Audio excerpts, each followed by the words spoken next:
Hello అందరికీ welcome to our channel. ఈరోజు వీడియోలో చికెన్ బిర్యానీ ఈజీ అండ్ టేస్టీగా స్పైసీగా ఏ విధంగా చేసుకోవాలో ఈ వీడియోలో చూసేయండి. వీడియో ప్రాసెస్ చూసే ముందు మన ఛానల్ని ఎవరైనా కొత్తగా చూస్తున్నట్లయితే ప్లీజ్ సబ్స్క్రైబ్ చేసుకోండి. 2 kgs బిర్యానీ ఈజీగా సింపుల్గా క్విక్గా ఎలా చేసుకోవాలో టేస్టీగా ఇప్పుడు చూసిద్దాం.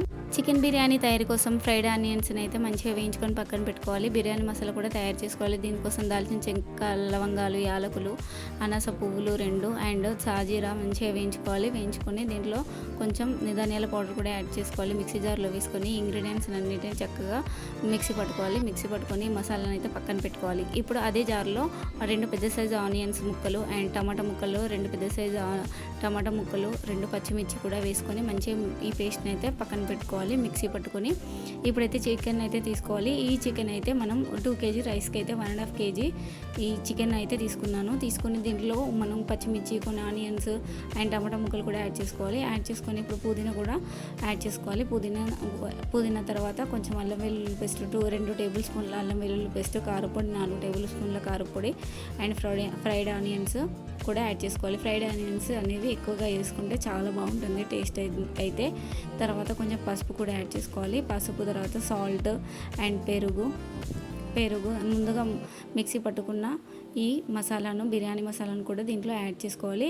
యాడ్ చేసుకున్న తర్వాత కొంచెం ఆయిల్ కూడా యాడ్ చేసుకోవాలండి. యాడ్ చేసుకొని మనం ముందుగా మిక్సీ పట్టుకున్న టమాటో ఆనియన్ పేస్ట్ని కూడా దీంట్లో వేసుకొని మొత్తం అంతా చక్కగా కలుపుకోవాలి. ఆయిల్ అండ్ నిమ్మరసం కూడా యాడ్ చేసుకొని మొత్తం అంతా ఇంగ్రీడియంట్స్ అన్నీ ముక్కలకు పట్టేలాగా నీట్గా కలుపుకోవాలి. ఈ విధంగా ఒక 2 minutes అయితే చక్కగా కలుపుకోవాలి. ఆయిల్ అండ్ నిమ్మరసం వేసుకుంటూ చికెన్ని ఈ మసాలాలన్నీ నీట్గా చికెన్కి పట్టేలాగా ఇలా ప్రెస్ చేసుకుంటూ ఒక 2 minutes అయితే మంచిగా కలుపుకోవాలండి. కలుపుకొని మ్యారినేషన్ చేసుకోవాలి. చికెన్ అయితే ఇలా కలుపుకున్న చికెన్ని మనం పక్కన పెట్టేసుకొని ఇప్పుడైతే మనం రైస్ని అయితే నానబెట్టుకున్న బాస్మతి రైస్ని 2 kgs రైస్ని అయితే మనం బాయిల్ చేసుకోవాలి. దీనికోసం ఒక పెద్ద గిన్నె తీసుకొని దాంట్లో వాటర్ అయితే యాడ్ చేసుకొని హోల్ గరం మసాలా అయితే దీంట్లో వేసుకోవాలి. దీంట్లో దాల్చిన చెక్క, లవంగాలు, యాలకులు అండ్ అనాస పువ్వు, బిర్యానీ ఆకు, పుదీనా, కొంచెం నెయ్యి కూడా యాడ్ చేసుకోవాలి. తర్వాత మనం ముందుగా మిక్సీ పట్టుకున్న బిర్యానీ మసాలా కూడా కొంచెం దీంట్లో యాడ్ చేసుకొని మూత పెట్టుకోవాలి. మంచిగా వాటర్ అయితే చక్కగా బాయిల్ కావాలి. బాయిల్ అయినప్పుడు మనం ముందుగా నానబెట్టుకున్న బాస్మతి రైస్ని అయితే దీంట్లో వేసుకొని మొత్తం అంతా మసాలాలు పట్టేలాగా కలుపుకోవాలి. ఒకసారి ఇలా విధంగా కలుపుకున్న తర్వాత మూత అయితే పెట్టుకోవాలండి. పెట్టుకొని ఒక 70% అయితే రైస్ అయితే ఉడికించుకోవాలి.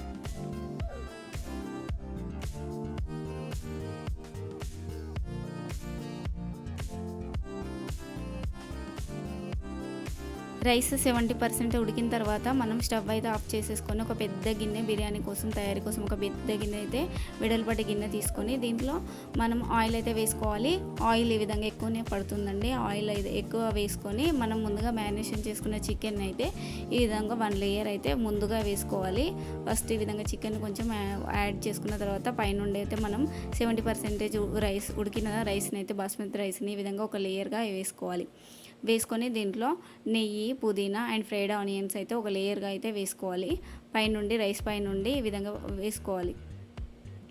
వేసుకున్న తర్వాత మళ్ళీ ఒక చికెన్ని మళ్ళీ ఒక లేయర్గా వేసేసుకొని మళ్ళీ పైనుండి ఆనియన్స్, నెయ్యి, పుదీనా అంతా వేసుకొని పైనుండి మళ్ళీ ఒక రైస్ని ఒక లేయర్గా వేసేసుకొని పైనుండి మళ్ళీ ఫ్రైడ్ ఆనియన్స్, పుదీనా, నెయ్యి అయితే యాడ్ చేసుకోవాలి. యాడ్ చేసుకొని మనకు ఫుడ్ కలర్ కూడా ఏ కలర్ నచ్చుతుంది ఇట్లా యాడ్ చేసుకోవాలండి. యాడ్ చేసుకొని మనకు నిమ్మ చెక్కలు కూడా దీనిపై నుండి పెట్టేసుకొని ఈ నిమ్మ చెక్కలు ఇలా పెట్టడం వల్ల నిమ్మరసం అనేది దిగి టేస్ట్ అయితే బిర్యానీ టేస్ట్ అయితే అదిరిపోతుంది. కంపల్సరీ ట్రై చేయండి. అండ్ దీని తర్వాత పైనుండి మూత పెట్టేసుకొని దీనిపైన ఏదైనా బరువు అయితే పెట్టేసుకొని మనం దమ్ చేసుకుంటే ఒక 10 minutes అలా మనం కుక్ చేసుకుంటే మనకి ఎంతో టేస్టీ అయినా స్పైసీ అయినా చికెన్ బిర్యానీ అయితే రెడీ అయిపోతుంది. టేస్ట్ అయితే అదిరిపోతుందండి. ఎక్కువ స్పైసీనెస్ కావాలనుకునే వారికి ఈ ప్రాసెస్లో ట్రై చేయండి.